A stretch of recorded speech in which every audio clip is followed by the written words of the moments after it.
Reka ngusuhuzeho nkurikiye kuri Rama Family, nguhaye ikaze, nkwifurije ibyiza byose bitangwa n'Umuremyi, nkwifurije kugira impagarike n'ubugingo.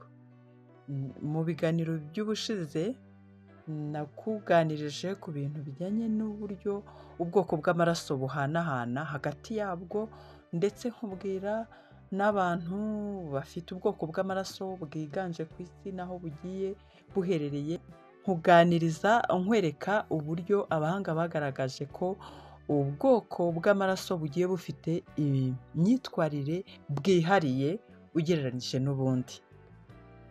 Uyu munsi rero nari nabemereye kubabwira ibijyanye na rezisi, cyangwa se kuriya kuntu umuntu agira amaraso, ubwoko bw'amaraso ugasanga bashyizeho akamenyetso ko gukuramo cyangwa se bashyizeho akamenyetso ko guteranya. Ni icyo biba bishatse kuvuga, ni uko nyine baba bakweretse ko ubwoko bw'amaraso yawe bufite rezisi negative. Rezisi negative niyo gukuramo, naho rezisi positive ukazabibwirwa nuko usanzeho ka kamenyetso ko guteranya. Kugira rezisi negative bisobanura ko umuntu afite ubwoko bw'amaraso butagira antigene.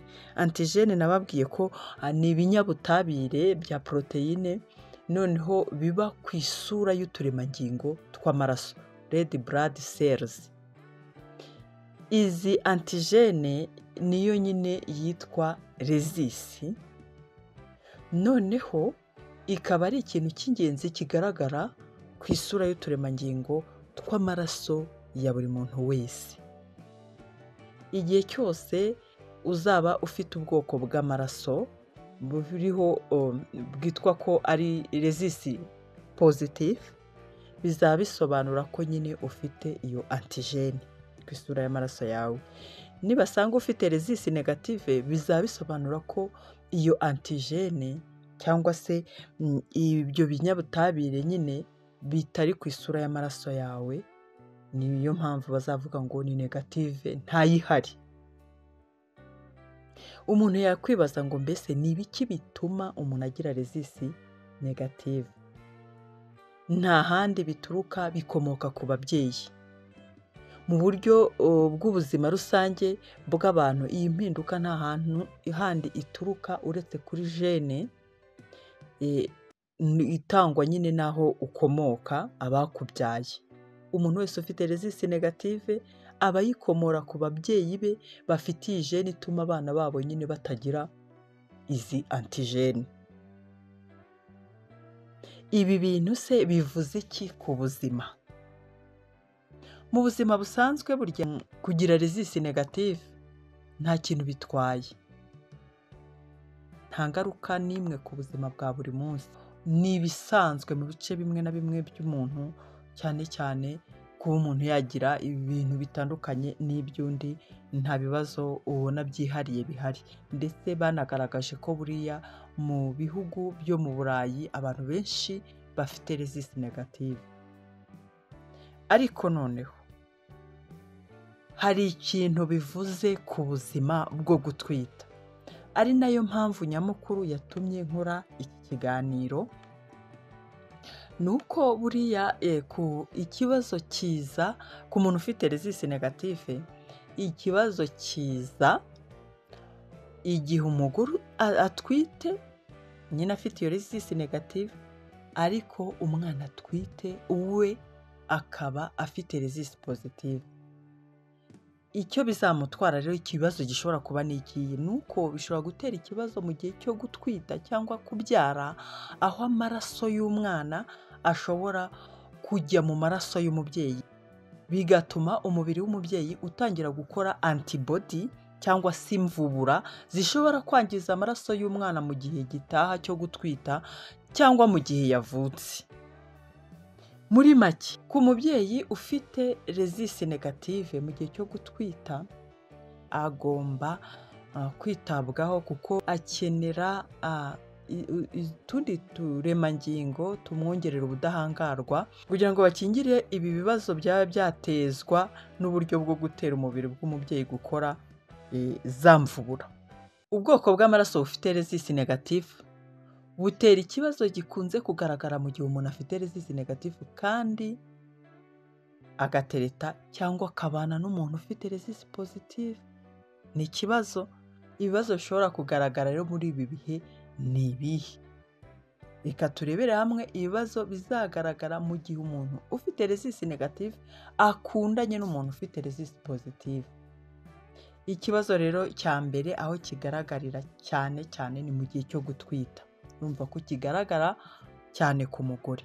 Iyo umugore afite resisi negative kandi atwite umwana ufite resisi positive, amaraso y'umwana ashobora kujya mu maraso y'umubyeyi mu gihe cyo kubyara.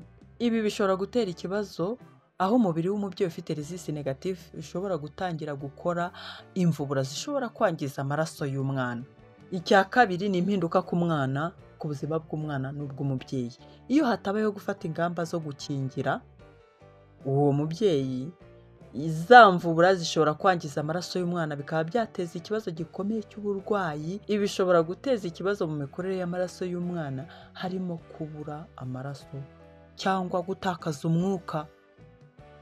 Ingaruka ya gatatu ishobora kugaragara mu bindi bihe ni igihe umuntu ufite resisi negatifu akoze nk'impanuka, akagongwa n'undi muntu cyangwa se agakorana impanuka n'abandi bantu bafite ariko bo resisi pozitive ku buryo bose bava amaraso.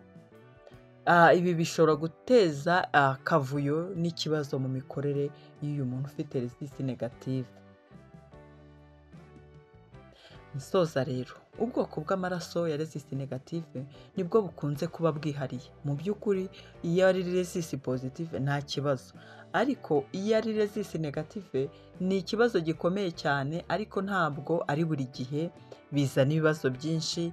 Wowe ufite resisi negative utaza guhangayika ukagira ngo ahari ni ibintu bikomeye ukumva ubuzima burahagaze. Oya, ibyo byose ni ubuzima nk'ubw'abandi, ariko bwo busaba kwigengesera cyane no kubahiriza ingamba no gukingira no kubungabunga ubuzima bw'umubyeyi n'umwana, kuko ikigaragara cyane biba ibibazo iyo umubyeyi n'umwana batitaweho cyane cyane. Ni nayo mpamvu uzabona bashishikariza abantu kubyarira kwa muganga no kwipimisha inshuro nyinshi, aba ari ukugira ngo ibi bibazo byose bitangire bimenywe hakiri kare, batangire banategure banabyandike ko umuntu utwite afite ikibazo iki n'iki, akeneye kuzahabwa ibi n'ibi. Mbese ugasanga ibintu biteguye hakiri kare, aho kugira ngo ujye kwa muganga ibintu bibagwaho nabo batunguye batari babizi. Kandi nongere nkwibutse ko kubaho utazi ubwoko bw'amaraso yawe burya ntabwo ari byiza, ntabwo bikwiriye. Ukwiye kuba ubizi, ni ngombwa kuko bigufasha muri byinshi. Wakoze kunkurikira. Niwumva hari ibindi bintu ushaka kumenya ku bijyanye n'amaraso, ibiganiro bitandukanye twarabikoze bibanza, uzabirebe, uzabifungure ubirebe, hanyuma wumve biriya biganiro bitandukanye bijyanye n'ubwoko bw'amaraso.